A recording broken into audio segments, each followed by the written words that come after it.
शारदे मैया की जय। हे गजानंद गौरी के ललना अर्जी है बारंबार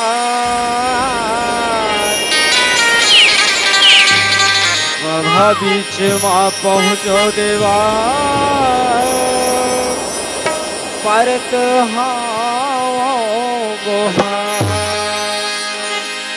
रिद्धि सिद्धि है तोर संगमा विघ्न विनाशन सिद्ध करो सब काज हमर हो नमन हजारों हजार नमन हजारों हजार नमन हजारों हजार गौरी के ललना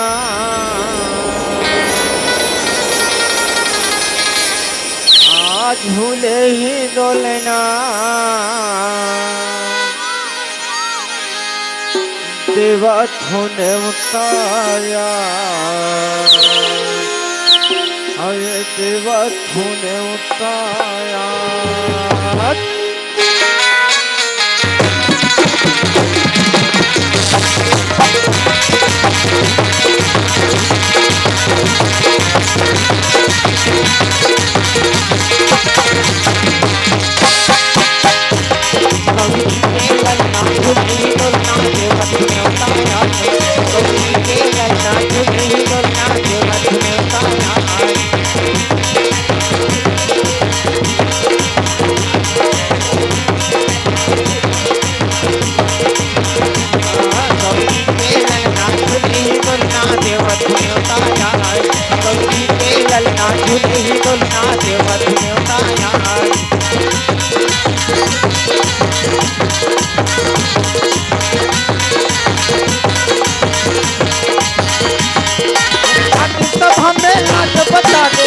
सब हमें लाज बता दे जय हो जय गणराज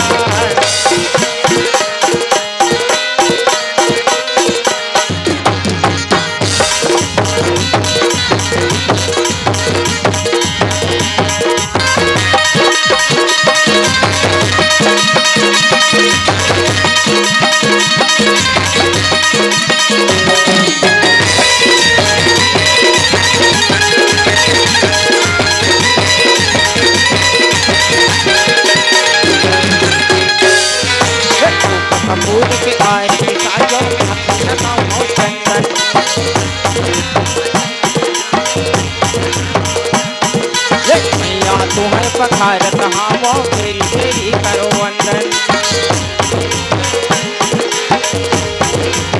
तुहर छोड़ कौन हरे बिधनला तुहर छोड़ कौन हरे बिधनला जय हो जय गणराज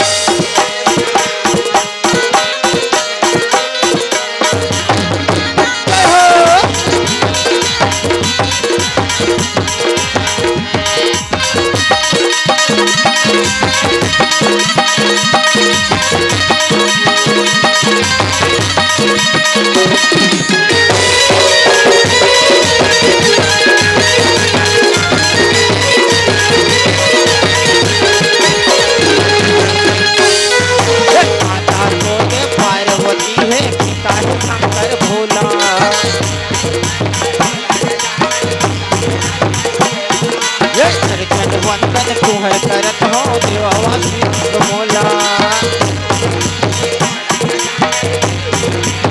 तुहर छोड़ कौन हरे बिधनला तुहर छोड़ कौन हरे बिधनला जय हो जय गणराज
रूपक आवे हो